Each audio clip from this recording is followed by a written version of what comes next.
નમસ્કાર, India news ગુજરાતમાં આપનું સ્વાગત છે. આપ જોઈ રહ્યા છો આપણું ગુજરાત સમાચારની શરૂઆત કરીએ અમરેલીના સમાચારથી. અમરેલી લોકસભા કોંગ્રેસ ઉમેદવાર જેની ઠુમર, પૂર્વ ધારાસભ્ય વીરજી ઠુમર, ઠાકરસિંહ મેતલિયા, પ્રતાપ દુધાત સહિત નેતાઓની ઉપસ્થિતિમાં જિલ્લા કોંગ્રેસ કાર્યાલય ખાતે કાર્યકર્તાઓ સહિત વિવિધ સંસ્થાઓ, સામાજિક સંસ્થાઓ સાથે એક આભાર દર્શન કાર્યક્રમ યોજાયો.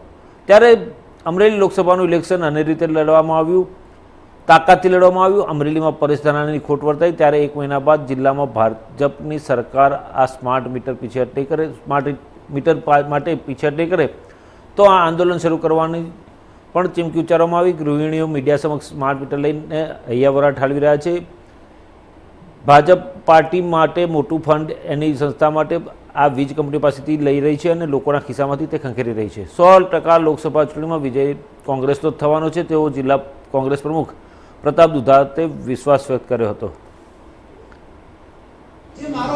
આજે કોંગ્રેસ કાર્યકર્તા ઇલેક્શન પૂર્ણ થયા પછીનો આભાર દર્શન કાર્યક્રમ રાખવામાં આવ્યો. બધા જ જિલ્લાના કોંગ્રેસ કાર્યકર્તાનો સવિશેષ આભાર. સંસ્થાઓ, સામાજિક સંસ્થાઓ, ટ્રસ્ટી સંસ્થાઓ, બધી સંસ્થાઓનો આભાર અને ખાસ કરીને મારા મીડિયા ભાઈઓનો સહૃદયથી આભાર કે આ ઇલેક્શન કેમ્પેનિંગની અંદર ઇલેક્શન જે લડાણું એ અમરેલી જિલ્લાનું અનેરું ઇલેક્શન લડાણું અને તાકાતથી લડાણું. અહીંયા પરેશભાઈની ખોટ વર્તાતી હતી જે રાજકોટ લડતા હતા અને બધી જ અમારા ખંભા ઉપર જવાબદારી હતી અને અમરેલીના જિલ્લાની જનતાએ તાકાતથી કોંગ્રેસ પાર્ટીને ઇલેક્શન લડાવવામાં મદદ કરીશ ત્યારે બધાનો હૃદયથી આભાર માનું છું. ને પછીની જવાબદારી 4 તારીખની રિઝલ્ટ બાદ કોંગ્રેસ કાર્યકર્તાને એક નવી દિશામાં લઈ જવાની મેં પહેલ કરવાનો પ્રયત્ન કર્યો છે અને રોજે ઇલેક્શન લડતા હોય ત્યારે જ પ્રજાની વચ્ચે નહીં પણ કોંગ્રેસની જે નૈતિક જવાબદારી બને છે કે લોકોને પડતી મુશ્કેલીઓમાં લોકોની વચ્ચે રહેવું. અને અત્યારે જે છેલ્લા અઠવાડિયાથી લોકો ત્રાહિમામ પોકર્યા સ્માર્ટ મીટરની વાત ઉપર 1 મહિના બાદ આ જિલ્લાની અંદર જો ભારતીય જનતા પાર્ટીની સરકાર આ સ્માર્ટ મીટરમાં પીછેહટ નહીં કરે તો અનેરું આંદોલનની શરૂઆત અહીંયાથી થાય એના પ્રયત્ન ચાલુ કરવામાં આવશે. ગૃહિણીઓ હું જ્યારે જોઉં છું ત્યારે મીડિયા મારફત, સોશિયલ મીડિયા મારફત વીજ મથકો ઉપર જઈને એની હૈયાવરાળ નીકાળી રહ્યા છે. ભારતીય જનતા પાર્ટી મોટું ફંડ એની સંસ્થા માટે આ વીજ કંપનીઓ પાસેથી લીધેલું છે અને લોકોના ખિસ્સામાંથી ખંખેરી રહ્યા છે. સ્માર્ટ મીટર હટાવોની ઝુંબેશ અમરેલી જિલ્લાથી શરૂઆત કોંગ્રેસ પાર્ટી મારફત થાય અને લોકોની વ્યથા અને વેદનામાં કોંગ્રેસ પાર્ટીની ઢાલ બને એની એક નવી જવાબદારી સાથે 1 મહિના બાદ આ આંદોલનને આગળ વધારવાનો અમે આયોજનના ભાગરૂપે આગળ વધી રહ્યા છે. તમારો વિજય વિશ્વાસ કેટલો? 100% વિજય વિશ્વાસ એટલા માટે કે ભારતીય જનતા પાર્ટીનો જે મતદાન બાદ બહાર આવેલી વ્યથા એ કંઈક બતાવી રહ્યું છે અને જે હમણાં અમારી અહીંયા કારોબારીની અંદર વાત થઈ પ્રમાણે જે સાયલેન્ટ વોટર છે એણે ભણેલા ગણેલા ઉમેદવારને મતદાન કર્યું છે અને અહીંયા જેનીબેન ઠુમર જીતવા. ધોરાજીમાં પાણીની ટાંકી બનાવવાની કામગીરી ચાલી રહી છે ત્યારે આ કામગીરી માટે જે શ્રમિકો કામ કરી રહ્યા છે તેમને કોઈપણ પ્રકારના સેફ્ટીના સાધનો, સેફ્ટી બેલ્ટ પણ આપવામાં આવ્યા નથી અને સેફ્ટીના સાધનો ન હોવાના કારણે 150 થી 150 ફૂટ ઊંચે જીવના જોખમે કામ કરી રહેલા શ્રમિકોના જીવ જોખમમાં હોય છે. આ ટાંકીની કામગીરીમાં શ્રમિક કામ કરતા યુવકનું થોડા સમય પહેલાં જ કામગીરી કરતાં જમીન પર પટકાતા મોત નીપજ્યું હતું. તે બનાવ બાદ પણ જવાબદાર અધિકારીઓ ભેદી મૌન સેવી રહ્યા છે અને કોન્ટ્રાક્ટ એજન્સીને સેફ્ટી બેલ્ટ માટે દરકાર લેવા માટે પણ જાણ નથી કરી. એવા દ્રશ્યો સામે આવી રહ્યા છે. પાણી ટાંકી બનાવવામાં શ્રમિક કામ કરતા શ્રમિકો જીવના જોખમે કામગીરી કરી રહ્યા છે. એવા વિડીયો પણ સોશિયલ મીડિયામાં વાયરલ થઈ રહ્યા છે. તેમ છતાંય ઘોર નિંદ્રામાં પોઢેલા તંત્રની આંખ ખુલતી નથી.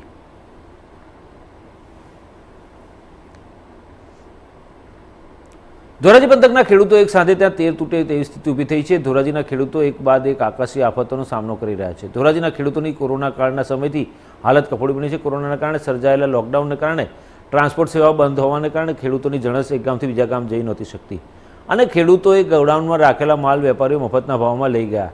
આમ છેલ્લા 4 વર્ષથી ખેડૂતોની હાલત કફોડી બની છે અને હવે એક પછી એક માવઠાને કારણે ધરતીપુત્રો હેરાન થઈ રહ્યા છે. ગયા ચોમાસામાં કપાસ, મગફળીના પાક પર અતિવૃષ્ટિ થઈ જેને કારણે પુષ્કળ પ્રમાણમાં પાકને નુકસાન થયું. ત્યારબાદ શિયાળુ પાકનું વાવેતર કર્યું જેમાં પાતળમાં આવેલા ફેરફારને કારણે ખેડૂતોને ભારે નુકસાન વેઠવું પડ્યું. આ વર્ષને ઉનાળાના પાકનું ખેડૂતોએ વાવેતર કર્યું. મોંઘા ભાવના બિયારણ, જંતુનાશક દવાઓ સહિત શ્રમિક ખર્ચ કરી અને વાવેતરથી લઈને અત્યાર સુધી 12 થી 15 હજારનો ખર્ચ કર્યો અને પાક લણવાનો સમય આવ્યો ત્યારે અચાનક જ માવઠું પડતા તૈયાર થયેલા પાકને ભારે નુકસાન થયું છે અને ખેડૂતોના મોઢે આવેલો કોળિયો છીનવાઈ ગયો છે.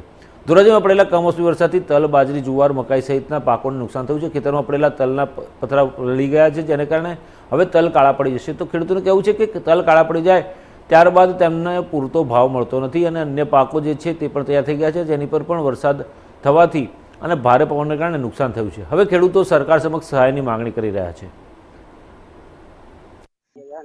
ગામ ધોરાજી, તાલુકો ધોરાજી. આ વિસ્તારમાં બધે પવન લાગ્યો, એમાં બધાને ઉભરા બધાય નોખા નોખા થઈ ગયા, બધું વિખાઈ ગયું તલના. એટલે એમાં નુકસાની જાજી છે, 15 થી 20 હજારની નુકસાની છે વીઘે. હા, તલ પલળી ગયા વરસાદને કારણે. ઉનાળાનો વરસાદ થયો એમાં માવઠું થયું એના કારણે માવઠું થયું એને કારણે. માવઠું થયું એના કારણે શું નુકસાની આવશે? એમાં જાજી નુકસાની આવશે, બધાય ખેડૂતને નુકસાની આવશે. મારે એકને નહીં, બધાયને નુકસાની આવશે. કેવા તલ પેલું તલ બધાયને બહુ વિખાઈ ગયું, બધું ઉબળા બધાયને વિખાઈ ગયા, એમાં બધું પડી ગયું. કમ્પ્લીટ કરેલો માલ, કોરિયો આવેલો બધો સીનવાઈ ગયો. હવે તલ કેવા થઈ જાય? હવે કાળા બધાય તલ થઈ જાય.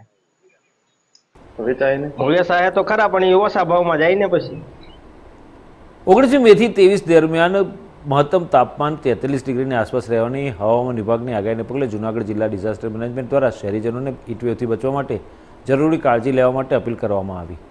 તો બીજી તરફ જૂનાગઢના જાણીતા doctor Rahul Umbale India News Gujarat સાથેની ખાસ વાતચીતમાં હીટવેવ અને લૂથી રક્ષણ મેળવવા માટે કયા પ્રકારની તકેદારી રાખવી તે વિશે વિસ્તૃત માહિતી આપી હતી અને કહ્યું હતું કે બહાર જતી વખતે લોકોએ પાણીની બોટલ સાથે રાખવી, પુષ્કળ પ્રમાણમાં પ્રવાહી પીવું જોઈએ, જેમ કે પાણી, લીંબુ શરબત, છાશ, નારિયેળ પાણી અથવા તો અન્ય પ્રવાહીનું સેવન કરવું જોઈએ. તેમજ તાજા ફળો અને શાકભાજી ખાવા, તીખું ખાવાનું ટાળવું જોઈએ. તેમજ આહારમાં વધુ પડતું પ્રોટીન અને વાસી ખોરાક લેવાનું ટાળવું જોઈએ.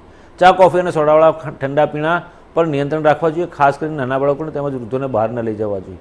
તેમજ જો લઈ જવા પડે તો બને ત્યાં સુધી 4-વ્હીલરનો ઉપયોગ કરવો અને 4-વ્હીલરની અંદર એસીનું પ્રમાણ પણ માપમાં રાખવું. તેમજ બિનજરૂરી અબાલ, વૃદ્ધ તેમજ યુવાનોને બહાર નીકળવાનું ટાળવું. અને જો બહાર જવું પડે તો બહાર જતી વખતે છત્રી, ટોપી કે સ્કાર્ફ સાથે રાખવું. લાંબો સમય તડકામાં ન રહેવું. આછા રંગના તેમજ ઢીલા સુતરાઉ કપડાં પહેરવા. કામ કરતી વખતે થોડા સમય વિરામ લેવો અને ઠંડકવાળા સ્થળો પર સમયાંતરે આરામ કરવો તેવી સલાહ પણ આપી હતી. આપ સૌ જાણો છો કે છેલ્લા 10 થી 15 દિવસથી વાતાવરણમાં જે ટેમ્પરેચર છે તે ખૂબ જ વધી રહ્યું છે. ખાસ કરીને 40 ડિગ્રી કે તેના કરતાં વધારે ટેમ્પરેચરનો જે પારો ઉછાળો મારી રહ્યો છે, તેને કારણે જે તમે પ્રશ્ન પૂછ્યો કે હીટ સ્ટ્રોક, તો હીટ સ્ટ્રોક એ ખૂબ જ સિરિયસ કોમ્પ્લિકેશન છે. અને આવા જ્યારે ટેમ્પરેચર 40 કે તેના કરતાં વધારે ટેમ્પરેચર જ્યારે ડે ટાઈમમાં રહે છે ત્યારે હીટ સ્ટ્રોક જેવી બીમારીઓ સતત વધતી રહે છે. સર, ખાસ કરીને આ દરમિયાન લોકોએ કેવી તકેદારી રાખવી જરૂરી છે? પહેલા તો આપણે જાણીએ કે હીટ સ્ટ્રોક એટલે શું.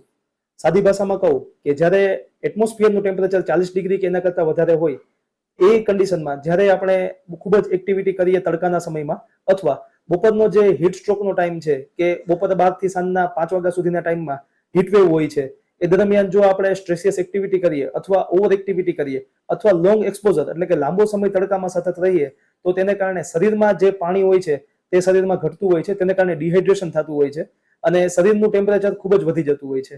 આ ટેમ્પરેચર વધવાને કારણે શરીરના જે વાઇટલ ઓર્ગન્સ કહેવાય, જેમ કે બ્રેઇન છે, આપણું હૃદય છે, હાર્ટ છે, કિડની છે અને મસલ્સ, મેઇન આ 4 ઓર્ગનને ડેમેજ થતું હોય છે કે જેને કારણે દર્દીમાં હીટ સ્ટ્રોકના લક્ષણો જોવા મળતા. ગુજરાતમાં અંગ દજાડતી ગરમી પડી રહી છે. ગરમીનો પારો એટલો ઊંચકાયો છે કે શરીર દાઝી જાય તેવામાં શનિવારે સુરેન્દ્રનગર જિલ્લો સૌથી ગરમ જિલ્લો બન્યો હતો. 44.7 ડિગ્રી તાપમાન સાથે સુરેન્દ્રનગર જિલ્લાએ વર્ષ 2024થી ગરમીના તમામ રેકોર્ડ તોડ્યા. અહીં આગ ઝરતી ગરમીમાં લોકોને બહાર ન નીકળવાની અપીલ કરાઈ છે. હવામાન વિભાગના આંકડા અનુસાર સુરેન્દ્રનગર જિલ્લો ગુજરાતનો સૌથી ગરમ જિલ્લો હતો. સુરેન્દ્રનગરનું તાપમાન 44.7 ડિગ્રીએ પહોંચ્યું હતું, જે કારણે લોકોને ઘર બજાર ન નીકળવા માટે અપીલ કરાઈ હતી. સુરેન્દ્રનગર જિલ્લામાં આગ દજાડતી ગરમી પડી રહી છે. હજુ પણ તાપમાન વધવાની સંભાવના વ્યક્ત કરાઈ રહી છે. બાળકો અને વૃદ્ધો હીટ સ્ટ્રોકથી બચે તે અંગે પણ અપીલ કરાઈ રહી છે. ડિઝાસ્ટર મેનેજમેન્ટ દ્વારા લોકોને બહાર ન નીકળવા માટે અપીલ કરવામાં આવી રહી છે. આપના માધ્યમથી આમ જનતાને સૂચવું છું કે હવામાન વિભાગ દ્વારા જે ઉનાળા દરમિયાન હીટ વેવની આગાહી કરવામાં આવતી હોય છે તે ખાસ સુરેન્દ્રનગર જિલ્લામાં 44 ડિગ્રી, 43 ડિગ્રી, 45 ડિગ્રી જોવા મળતી હોય છે. ત્યારે જનતાને ખાસ એવી ભલામણ કરવામાં આવે છે કે સનસ્ટ્રોક લાગવાના કેસો નોંધપાત્રમાં વધારો થતો હોય છે. ખાસ કરીને તડકાના જ્યારે આપણે બહાર નીકળતા હોય છે, શરીરમાંથી પાણી ઓછું થતું હોય છે, જ્યારે આવા બનાવો બનતા હોય છે. અને એમાં તકેદારીના ભાગરૂપે ખાસ કરી અને પાણી પૂરતા પ્રમાણમાં પીવું, જેટલા સમય મળે એટલા સમયની અંદર પાણી પીતું રહેવું. જ્યારે તડકામાં બહાર નીકળવાનું થતું હોય ત્યારે ટોપી, ચશ્મા અને શરીરને ઢાંકીને નીકળવું હિતાવહ છે. તેમ છતાં બી ઘણી વખત ચક્કર આવી જવા, તાવ આવી જવો, ચામડીના લાલ ચાંપા દેખાવા, ત્યારે આપણે હેલ્થ ડિપાર્ટમેન્ટ પાસેથી એની જે કોઈ પદ્ધતિથી સારવાર લેવાની થતી હોય છે એ કરતા હોઈએ છીએ આપણે. રણમાં કામ કરતા અગરિયાઓ 48 ડિગ્રીમાં કામ કરી રહ્યા છે, શું અપીલ કરશો? અગરિયાઓ માટે આની પહેલા પણ આપણે આપના માધ્યમથી જણાવેલું કે જ્યારે પણ સનસ્ટ્રોકના બનાવ બનતા હોય છે ત્યારે ખાસ છાણાનો ઉપયોગ કરવો, ઘરગથ્થુ લીંબુ શરબત, વરિયાળી શરબત અને ઠંડા પાણીનો ઉપયોગ કરવાનો રહે છે. માથે ટોપી અને છાણાની છેલ્લા કેટલાક દિવસોથી દાદરાનગર હવેલીમાં ગરમી વધી રહી છે. વચ્ચે એક દિવસ માવઠું થતાં થોડી રાહત થઈ હતી, પરંતુ ફરીથી તાપમાનમાં વધારો થતાં લોકો ગરમીથી ત્રાહીમામ પોકારી ઉઠ્યા છે. ગરમીનો પારો 40 ડિગ્રી પાર થતાં લોકો ઘરની બહાર નીકળવાનું ટાળી રહ્યા છે. ગરમીના કારણે શહેરના રસ્તાઓ સુમસામ જોવા મળી રહ્યા છે. ત્રાસદાયક ગરમીમાં લોકો ઘરની બહાર નીકળવાનું ટાળી રહ્યા છે. ઘરથી બહાર નીકળવું આવશ્યક હોય તો લોકો છત્રી લઈને નીકળી રહ્યા છે. ગરમીથી બચવા માટે લોકો નવા નુસ્ખા અપનાવી રહ્યા છે. ગરમીથી રાહત મેળવવા માટે ઠંડા પીણાની લારીઓ પર લોકોની ભીડ જોવા મળી રહી છે. લોકો ગરમીથી રાહત મેળવવા શેરડીનો રસ, લીંબુ શરબત, કેરીનો રસ વગેરે પી રહ્યા છે. દુકાન અને રેકડી ચલાવતા લોકો ગરમીથી બચવા માટે માથે પાણી રેડી રાહત મેળવવાનો પ્રયાસ કરી રહ્યા છે. લોકો નદી અને નહેરમાં નાહીને ગરમીથી રાહત મેળવી રહ્યા છે. માણસો તો ઠીક, પશુઓ પણ ગરમીથી રાહત મેળવવા છાંયડે બેસી ગયા હતા. પશુઓ પણ પાણીમાં બેસી ગરમીથી રાહત મેળવી રહ્યા હોય તેવા દ્રશ્યો પણ જોવા મળી રહ્યા છે.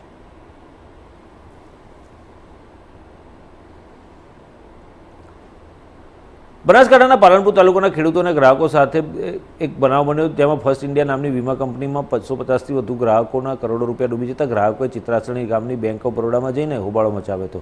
ગ્રાહકોના કરોડો રૂપિયા કેવી રીતે ગયા તેની હકીકત જાણીએ તો પાલનપુર તાલુકાના ચિત્રાસણી ગામની બેંક ઓફ બરોડામાં આસપાસના ગામના ખેડૂતો અને લોકોના ખાતાઓ ચાલતા હતા, ત્યારે ચિત્રાસણીની બેંક ઓફ બરોડાએ ઇન્ડિયા ફર્સ્ટ નામની વીમા કંપની સાથે ટાઈપ કરી ઇન્ડિયા ફર્સ્ટ કંપનીના એજન્ટને તેમની બેંકમાં બેસાડ્યા હતા, જેને લઈને ઇન્ડિયા ફર્સ્ટ નામની કંપનીના એજન્ટે બેંક ઓફ બરોડાના ગ્રાહકોને વિશ્વાસમાં લીધા હતા. તો બીજી તરફ બેંક ઓફ બરોડામાં વર્ષોથી ખાતું ધરાવતા ખેડૂતોએ બેંક ઓફ બરોડા ઉપર વિશ્વાસ રાખી 250થી વધુ ગ્રાહકો અને ખેડૂતોએ ઇન્ડિયા ફર્સ્ટ કંપની પાસેથી વીમા પોલિસી લઈ તેમના કરોડો રૂપિયા રોક્યા હતા. જોકે ઇન્ડિયા ફર્સ્ટ કંપનીના એજન્ટ આશુ શાહે ગ્રાહકોને વીમાની પાવતી આપી હતી, પરંતુ તેમના પૈસા જમા ન કરાવી કરોડો રૂપિયાનું કૌભાંડ આચર્યું હતું. જોકે એજન્ટે મોટાભાગના ગ્રાહકોને પાવતી આપી ન હતી અને જે લોકોને આપી હતી તે પણ ડુપ્લિકેટ આપી હોવાનું તેમજ બેંકના કર્મચારીઓ પણ આ કૌભાંડમાં સામેલ હોવાનો ગ્રાહકોએ આક્ષેપ કર્યો હતો. ગરીબ અને ખેડૂતોના કરોડો રૂપિયા ડૂબી જતા ગ્રાહકોએ બેંકમાં જઈ હોબાળો કર્યો હતો અને પોતાના રૂપિયા પરત લાવવા માટે માંગ કરી હતી, અને જો નહીં થાય તો બેંક અને એજન્ટ સામે ફરિયાદ કરી બેંકનો ઘેરાવો કરવાની ચીમકી પણ ઉચ્ચારી હતી. મારી મમ્મીના અને મારી બેનના ભેગી થઈને જોઈન્ટમાં 5 લાખ મમ્મીના, બેનના ખાતામાં 6 લાખ મમ્મીના ખાતામાં, એમ થઈને 12 લાખ હતા. એમાંથી અહીંયા બેંક ઓફ બરોડામાંથી યોગેશભાઈ મેનેજર હતા, એમને મને સાગરભાઈ જોડે ફોન કરીને મને બેંકમાં બોલાવી અને મને કીધું કે તમે આવી રીતે મેકશો તો તમને પેન્શન તરીકે તમારી મમ્મી વિધવા છે તો તમને પેન્શન એ તરીકે હું કોઈ રસુભાઈને નથી ઓળખતી અને મને યોગેશ સરે બોલાવી અને સાગરભાઈ જોડે ફોન કરાવીને મને બેંકમાં બોલાવી અને મારા જોડેથી 4 લાખની સર્ટી, મારા જોડેથી 2 લાખના 2 ચેક બેંકમાં ઉભા રહીને હસુભાઈ લીધા અને 6 લાખના 6 લાખ 2 લાખ તરીકે એમને મારી મમ્મી જોડે ઘરે આવી સહી કરાવી અને ઉપાડ્યા અને મને નથી આપ્યા, એમને પોતે લઈ લીધું. એમાં મારી મમ્મી ચોપડીમાં ખાલી 4 લાખ બોલે છે સર્ટી, 6 લાખના મારી જોડે કોઈ પત્તો નથી, એમને પ્રૂફ તરીકે એમને કશું આપ્યું નથી. આજે કાલ સાંજે મને સમાચાર મળ્યા બાર ગામથી, ચિત્રાસણી આજુબાજુના ગામના આગેવાનોએ ફોન કર્યો કે કંઈક આપણી બેંકમાં એફડી ઇન્ડિયા ફર્સ્ટમાંથી આ લોકોએ બેંકમાં કંઈક મેનેજર મળી અને કોમ્ફર્ટ થયેલું છે અને ગરીબોના પૈસા અંદર ફસાઈ ગયા છે. એ વાત એટલે સવારે વહેલા અમે ગામના 5-10 આગેવાનો ભેગા થયા. પછી આજુબાજુથી બધા કોટડા, પિરુચપરાના, રામપરા, બટાવડાથી અને માલપુરિયા, જસપુરિયાના બધા આગેવાનો આવ્યા. એટલે અમે બેંકમાં આવ્યા, રજૂઆત કરી. એટલે એ લોકોને કાલે ખબર પડી ગઈ હતી ત્યાં પોલીસ બંદોબસ્ત મૂકી દીધો. ચોર હોય એટલે ચોથા પગ કાચા, એટલે પોલીસ બંદોબસ્ત મૂકી દીધો એમને. અને અહીંયા અમે રજૂઆત કરી. અમને મેં કહ્યું બેંક સાથે લેવા દેવા નથી, અમે 2 વર્ષથી આ બેંકમાં કંટાળી ગયા છીએ અને આ ગરીબોના પૈસા છે અને આ ચીટિંગ કરીને પૈસા મેનેજર અને ઇન્ડિયા ફર્સ્ટવાળો જે શાહ છે, કંઈ શું નામ છે એનું, આતુષ સાકરની દિશાનો છે, એ લોકોએ ઘરે ઘરે જઈને બેંકના અધિકારી સાથે ઘરે ઘરે જઈને ગરીબ રોડી બેધાના પૈસાથી એફડીઆરના પૈસા ઉપાડ્યા. ગરીબ બધા સમાજોના પૈસા ઉપાડીને મજૂરી કરવાના પૈસા લગભગ 4 થી 5 કરોડ રૂપિયા એનું કોમ્પોર્ટ થઈ ગયું. ત્યારે આ બચારાને ખબર પડી છે. અમે આ રજૂઆત કરવા આવ્યા છીએ. હવે આ લોકો અમારા સાથે બિલકુલ વ્યવહાર બરોબર સારો રાખ્યો નથી અને અમે તપાસ કરીએ છીએ. તપાસમાં તો નીરવ મોદીને બધા કરોડો અબજો રૂપિયા લઈને આવી ગયા. એમને કશું નથી. આ ગરીબોના પૈસા માટે અમે લડી રહ્યા છીએ. એટલે તમારા માધ્યમથી અમારી એક વિનંતી છે કે આ ગરીબોને ન્યાય મળે. કેટલા લોકોના પૈસા લગભગ 200 થી 250 માણસો છે ટોટલ ગ્રાહકો કે જે એમના ખાતામાં અને એફડી પડી હતી. એટલે ઇન્ડિયા ફર્સ્ટને કોઈ એમને સ્કીમ આપી કે તમે આ કરો તો 9 વર્ષમાં આટલા ડબલ પૈસા થાય એમ કરીને ઘરે જઈને આ લોકોએ પૈસા 2-3 રૂપિયા. એટલે કપૂર છે કે કપૂર મારી વિનંતી છે કે બરોડા બેંકમાં મારું ખાતું ચાલે છે બરોબર, અને તે મારી રસીદો પડી હતી બહેરાનો નોમે કોઈ મારા નોમે એમ. એને શું કીધું કે રસીદો પૂરી મુદત પૂરી છે એટલે મુદત વધારે છે. એટલે શું કે તમે અમસો રોકડી અમરો વળો તમને વ્યાજ વધારે મળશે. રાત થાય દાખલા તરીકે એમ કરીને મારા 4,88,000ની પાર્ટીઓ મળી નથી અને મારા ભૂલ થયા. હવે શું માંગ તમારી? હવે મને પૈસા પરત મળવા જોઈએ. બીજી વાત જઈ વડોદરા અને સુરત શહેર સહિત ગ્રામ્ય વિસ્તારમાં સ્માર્ટ પ્રીપેડ મીટરને લઈને છેલ્લા 5 દિવસથી ઠેર ઠેર વિરોધ જોવા મળી રહ્યો છે. 1 મહિનાનું લાઇટ બિલ માત્ર 2 દિવસની અંદર જ આવતા મધ્યમ વર્ગીય લોકોમાં ભારે રોષ ભોગવ્યો.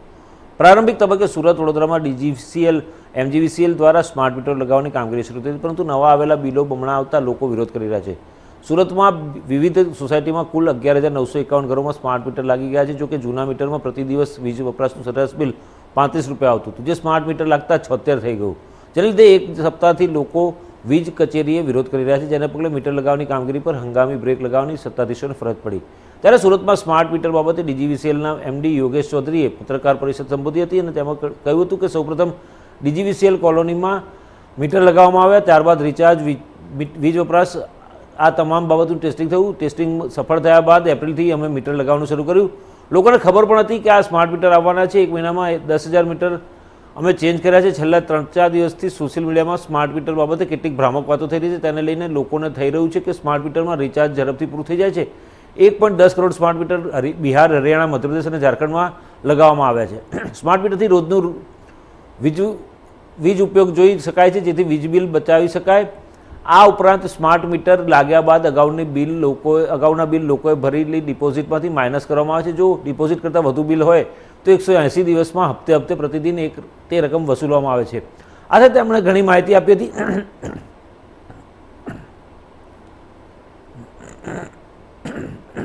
કે જે ન્યૂઝપેપરમાં રિપોર્ટિંગ થયા છે એક્ઝેક્ટલી આ કન્ઝ્યુમરના અમે ડેટા લાસ્ટ યરના કન્ઝમ્પશન સામે વેરીફાઈ કરાવ્યા.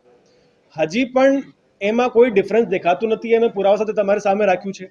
છતાં કન્ઝ્યુમર્સને ઘણા બધાને જે ડાઉટ છે, તો અમે એ રીતે જે રીતે અમે 2નું બનાવ્યું એ રીતે અમે 100 કન્ઝ્યુમર્સના ડિટેલ બનાવીશું. એના લાસ્ટ યરના કોઈના નામ કે એડ્રેસ બતાવ્યા વગર એના લાસ્ટ યરના કન્ઝમ્પશનની સામે અત્યારે કેટલું કન્ઝમ્પશન થયું, કઈ તારીખે રિચાર્જ કર્યું, એવી હિસ્ટ્રી પણ અમે 100 કન્ઝ્યુમર્સની ડિટેલ કઢાવીને એ પણ અમે પબ્લિક ડોમેનમાં રાખીશું કે આપણે કોઈ પણ ડાઉટ હોય, કોઈ પણ કન્ફ્યુઝન હોય તો અમે ક્લિયર કરી શકીએ. બીજું એક છે કે ચેક મીટર પણ અમે ઇન્સ્ટોલ કરવાના છીએ કે દરેક 20 મીટર ઉપર અમે એક ચેક મીટર લગાવીએ. ચેક મીટરનો મતલબ જૂનો મીટર અને એની સામે અત્યારનો મીટર.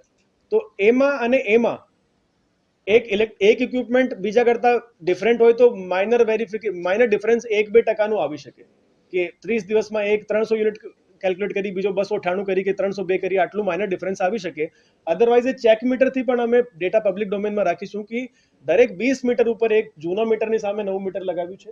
એના ડેટા પણ અમે વેરીફાઈ કરાવી શકશું કે ચેક મીટર છે, જૂના મીટરમાં પણ આટલી જ રીડિંગ આવે છે, નવા મીટરમાં પણ આટલી જ રીડિંગ આવે છે. અને એની સાથે અમે વધારે ટ્રાય કરીશું કે પબ્લિકને અમે અપ્રોચ કરી શકીએ, બતાવી શકીએ કે કોઈ પણ ડાઉટ હોય તો અમે કઈ રીતે ઇન્ફોર્મ કરીએ. જે રીતે કન્ફ્યુઝન થયા છે એવા કન્ફ્યુઝન કોઈને પણ નહીં થાય.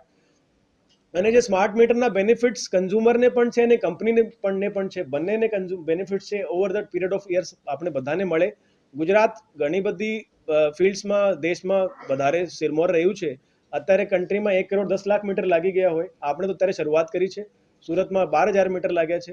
તો એટલે બધાના ડાઉટ્સ, એના ગ્રીવાન્સીસ બધા રિઝોલ્વ કરીને પબ્લિકને સાથે લઈને એનો કોન્ફિડન્સ મેં લઈને પછી આપણે પણ આગળ એમાં ધીરે ધીરે વધવાનું.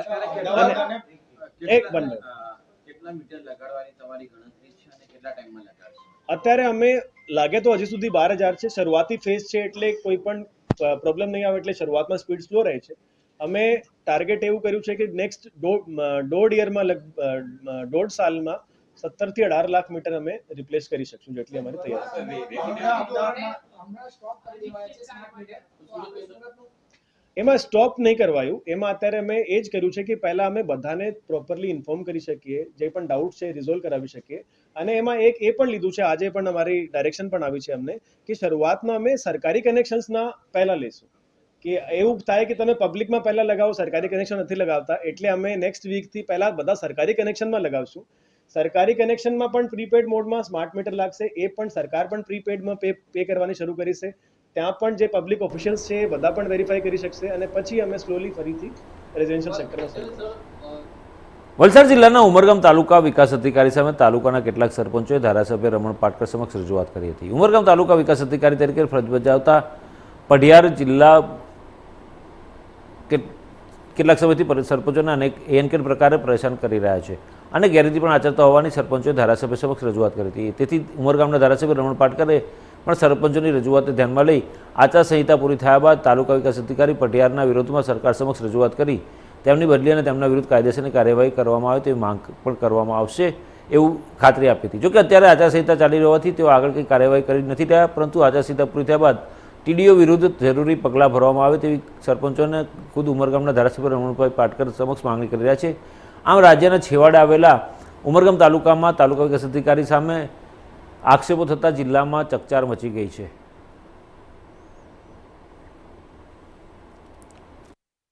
ની જાહેરાત થઈ એ તારીખથી ચૂંટણી પંચની આચારસંહિતા અમલમાં છે, અને એ જૂનની 4 તારીખે રિઝલ્ટ આવ્યા બાદ 2 દિવસ બાદ એટલે કે 5-6 તારીખે આચારસંહિતા પૂર્ણ થશે.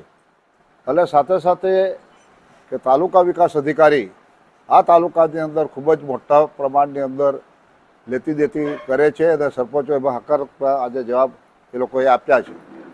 એવા સંજોગે આજે અમારા સરપંચ સંઘના માન્ય પ્રમુખ શ્રી લાલાભાઈ, ખતલવાડા સરપંચ શ્રી સુરેન્દ્રભાઈ, અંકલાસના સરપંચ શ્રી રવુભાઈ, અમારા દગવાસના સરપંચ દીપકભાઈ, અમારા કલગામના સરપંચ રોહિતભાઈ, અમારા મોવકાડા સરપંચ અમૃતભાઈ, અમારા મરોલીના તાલુકા પંચાયતના માજી સભ્ય ચિરાગભાઈ, અમારા મરોલીના સરપંચ માન્ય શ્રી રાજેશભાઈ કેણી, અને અમારા તાલુકા પંચાયત કારોબારી અધ્યક્ષ માન્ય શ્રી મહેશભાઈ આહિર ઉપસ્થિત છે.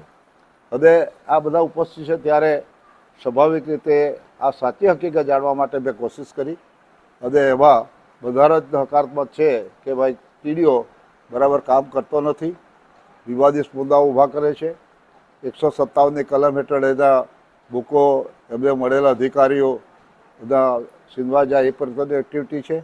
અને ત્યારે અમે બધાએ નક્કી કર્યું છે કે તાલુકા વિકાસ અધિકારી આ પ્રકારનું જો એક્ટિવિટી કરતા હશે તો આપણે આચારસંહિતા પૂર્ણ થાય ત્યારબાદ 4 તારીખ મુખ્યમંત્રીને મળી અને તાત્કાલિક એનો હવે અહીંયાથી બદલી કરાવીશું કે જેથી તાલુકા સમગ્ર ગુજરાતમાં હીટવેવની આગાહીને પગલે જૂનાગઢ સક્કરબાગ પ્રાણી સંગ્રહાલયમાં રહેલા 1000 જેટલા પ્રાણીઓ અને પક્ષીઓને ગરમીથી રક્ષણ મેળવવા માટે નવતર પ્રયોગ અપનાવવામાં આવી રહ્યો છે. જેમાં ખાસ કરીને સક્કરબાગ ઝૂમાં રહેલા પ્રાણીઓને માટે ગરમીથી બચવા બરફની પાટ, પક્ષીઓ માટે ઠંડા પાણીના ફુવારા તેમજ મગર, પોટેમસ જેવા પ્રાણીઓ માટે તેમના પાંજરામાં રહેલા હોજમાં બરફની પાટો, ઠંડા પાણી ભરી તેમને રક્ષણ આપવામાં આવ્યું છે. જ્યારે હરણ જેવા તૃણભક્ષી પ્રાણીઓ માટે લીલા ઘાસને વધારે પાથરી ગરમીથી બચાવવાનો પ્રયાસ કરી રહ્યા છે. સાથે સક્કરબાગ ઝૂમાં મુલાકાતે આવી રહેલા પ્રવાસીઓ માટે પણ ગરમીથી રક્ષણ મળે તે માટે લીલી નેટ બાંધી પ્રવાસીઓને પણ ગરમીથી રક્ષણ આપવાનો નવતર પ્રયોગ હાથ ધરવામાં આવ્યો છે. જી સર, હાલ ઉનાળો છે, એમાં કાળઝાળ ગરમી પડી રહી છે, ત્યારે ઝૂ પ્રશાસન તરફથી પ્રાણીઓને માટે, પક્ષીઓને માટે થઈ કેવી વ્યવસ્થા, શું કહેશો સર? નમસ્કાર, Nirav Kumar, range officer Sakkarbaug zoo. હાલમાં જે ઉનાળાની મોસમ શરૂ થઈ ગઈ છે અને હવે આમ ઉનાળો જો કે પીક ઉપર આવી ગયો છે, અને હવામાન વિભાગ દ્વારા પણ હમણાં 21 મેથી લઈ અને 27 મે સુધી હીટવેવની જે આગાહી કરવામાં આવી છે, એમાં ગુજરાત સરકારશ્રી દ્વારા જે આપણા વિઝિટર્સ છે અને સિવિલિયન્સ છે એના માટે તો ગાઈડલાઇન જારી કરવામાં આવેલી જ છે, પરંતુ વન વિભાગ ગુજરાત રાજ્ય દ્વારા પણ સક્કરબાગ પ્રાણી સંગ્રહાલયમાં રાખવામાં આવેલા વન્ય પ્રાણીઓ માટે ઝૂ પ્રશાસન દ્વારા અલગ અલગ વ્યવસ્થાઓ કરી છે કે જેમાં હીટવેવ સામે એમને બચાવી શકાય અને એમને રક્ષણ પણ આપી શકાય. મુખ્યત્વે જે હીટવેવ છે એમાં એક્સ્ટ્રીમ ગરમી સામે રક્ષણ મેળવવા માટે સૌપ્રથમ તો કોઈ પ્રાણી ડિહાઇડ્રેટ ના થઈ જાય એનું અમે અહીંયા મતલબ પૂરતું ધ્યાન રાખીએ છીએ. આપણી પાસે જે વેટરનરી ડૉક્ટર્સની ટીમ છે અને આપણા એનિમલ કીપર્સ છે એ સતત આ બધા પ્રાણીઓનું મોનિટરિંગ કરતા રહે છે અને એનો ખેરિયત રિપોર્ટ આપતા રહે છે. આ સિવાય આપણી પાસે મોડર્ન ટેકનોલોજીમાં સીસીટીવી કેમેરા સિસ્ટમ ઇન્સ્ટોલ કરવામાં આવેલ છે કે જેમાં પણ આપણે સતત મોનિટરિંગ કરીએ છીએ.